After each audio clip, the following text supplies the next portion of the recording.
భద్రాద్రి కొత్తగూడెం జిల్లా వ్యాప్తంగా బాణుడు బగబగమంటున్నాడు. గత కొన్ని రోజులుగా ఉష్ణోగ్రతలు పెరగడంతో ప్రజలందరూ ఇబ్బందులు పడుతూ బయటికి రావాలంటేనే జంకుతున్నారు. ఏప్రిల్ నెలలోనే సుమారు 42 డిగ్రీలకు పైగా ఉష్ణోగ్రతలు నమోదవుతూ ఉండడంతో రానున్న మే నెలలో ఉష్ణోగ్రతలు మరింత పెరిగే అవకాశం ఉందని నిపుణులు చెబుతున్నారు.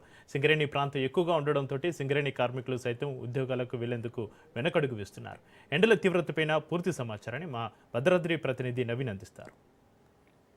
భద్రాద్రి కొత్తగూడెం జిల్లా వ్యాప్తంగా కూడా బాణుడు బగబగమంటున్నాడు. ఏదైతే ఏప్రిల్ నెలలోనే ఈ యొక్క ఎండల తీవ్రతతో అయితే ఆ ప్రజలందరూ కూడా ఇబ్బందులు పడుతున్న పరిస్థితి కూడా ఉంది. ముఖ్యంగా మనం చూసుకుంటే ఇటు కొత్తగూడెం అంటే ఈ జిల్లా వ్యాప్తంగా ఉన్నటువంటి అనేక ప్రాంతాల్లో కూడా ఇటు కొత్తగూడెం అదేవిధంగా మనుగూరు ఇల్లందులో ఈ సింగరేణి ప్రాంతాలు ఎక్కువగా ఉండటంతో అయితే ఇక్కడ ఉన్నటువంటి అంటే ఉష్ణోగ్రతలకైతే ఇక్కడ ఉన్నటువంటి ప్రజలందరూ కూడా ఇబ్బందులు ఎదుర్కొంటున్న పరిస్థితి కూడా ఉంది. అయితే దీంతో ఏదైతే ఇటు చిన్నపిల్లలు కావచ్చు వృద్ధులు కావచ్చు ఇంటికే పరిమితం అవుతున్నారు. అనేక మంది కూడా ఇటు ఏసీలు కూలర్లు వాటి నుంచే ఉపశమనం పొందుతున్న పరిస్థితి కూడా ఉంది. ఇక రెక్కాడితే కానీ డొక్కాడని పరిస్థితులలో ఇటు కూలీ పనులు చేసుకుంటున్న వారందరూ అయితే అనేక ఇబ్బందులు ఎదుర్కొంటున్న పరిస్థితి కూడా ఉంది. వీటికి సంబంధించినటువంటి అంటే ఆ పనులు చేసుకునేటువంటి వారు మాత్రం ఈ యొక్క ఎండ తీవ్రతతోటి ఎండ దెబ్బ పడి వారు మంచాన పడుతున్న పరిస్థితి కూడా ఉంది. ఇప్పుడు మనం ఏదైతే చూసుకోవచ్చు కొత్తగూడెంలోని ఒక ప్రధాన కూడలి వద్ద ఉన్నామో ఈ యొక్క ప్రాంతం మొత్తము కూడా అంటే ఈ యొక్క అంటే మధ్యాహ్నం పూట ఎండ తీవ్రతతో అయితే అనేక మంది కూడా ఈ యొక్క అంటే ఈ వీధుల్లోకి ఎవరు కూడా రావట్లేదు. చాలా శాతం అంటే ఇంకొక గంట అయితే మాత్రం ఈ రహదారులన్నీ కూడా నిర్మానుష్యంగా మారిపోతున్నాయి. అంటే ఈ యొక్క ఎండల తీవ్రత ప్రస్తుతానికి అనధికారికంగా 42 డిగ్రీలకు పైగా కూడా ఈ యొక్క ఎండ ఉండటంతో అయితే బాణుడు అంటే ఇక్కడ ఉన్నటువంటి అధిక ఎండ తీవ్రతతో అయితే ఇబ్బందులు ఎదుర్కొంటున్న పరిస్థితి కూడా ఉంది. ఇక ముఖ్యంగా మనం చూసుకుంటే ఇదంతా కూడా సింగరేణి ప్రభావిత ప్రాంతం. ఈ సింగరేణి ప్రభావిత ప్రాంతాల్లో సింగరేణి ప్రాంతాల్లో ఉన్నటువంటి అనేక ప్రాంతాల్లో కూడా ఎండ తీవ్రతతో ఇటు కార్మికులు కావచ్చు వీరందరూ కూడా ఇబ్బందులు పడుతున్న పరిస్థితి కూడా ఉంది. వీరందరూ ఏదైతే సింగరేణి కార్మికులు అదేవిధంగా అవుట్సోర్సింగ్ ఉద్యోగులు అందరూ కూడా యూనియన్ సంఘాలను సమయాలు మార్చాలంటూ కూడా వారు డిమాండ్ అంటే వారు వినతులు వెళ్ళిచేస్తున్నారు. ఎందుకంటే ఈ యొక్క ఎండ సమయంలో పని చేయలేకపోవడం అదేవిధంగా పని చేసే సమయంలో వీరు అనారోగ్య కారణాలు అంటే అనారోగ్య బారిన పడుతుండటంతో వీరందరూ కూడా యూనియన్లను అయితే సంప్రదిస్తున్న పరిస్థితి కూడా ఉంది. వారు సంస్థ నుంచి మాట్లాడి ఏ విధమైనటువంటి చర్యలు అంటే తీసుకుంటారని కూడా వీరు వేచుతున్న పరిస్థితి కూడా ఉంది.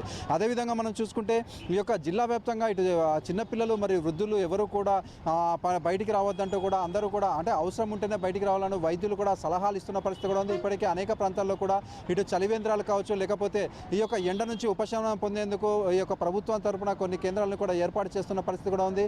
అయితే ముఖ్యంగా మనం చూసుకుంటే ప్రతి సంవత్సరం కూడా ఇటు భద్రాద్రి జిల్లా వ్యాప్తంగా ముఖ్యంగా కొత్తగూడెం మనుగూరు ఇల్లందు ప్రాంతాల్లో అయితే అధిక ఉష్ణోగ్రతలు నమోదు అవుతూ ఉంటాయి. అయితే ఇప్పుడు ప్రస్తుతానికి ఏప్రిల్ నెలలోనే ఈ యొక్క అంటే ఎండల తీవ్రత అధికంగా ఉండటంతో రానున్న రోజుల్లో ఈ యొక్క ఎండల తీవ్రత మరింత పెరిగే అవకాశం ఉంది అని నిపుణులు చెప్తున్నటువంటి ప్రజలందరూ కూడా భయపడుతున్న పరిస్థితి కూడా ఉంది.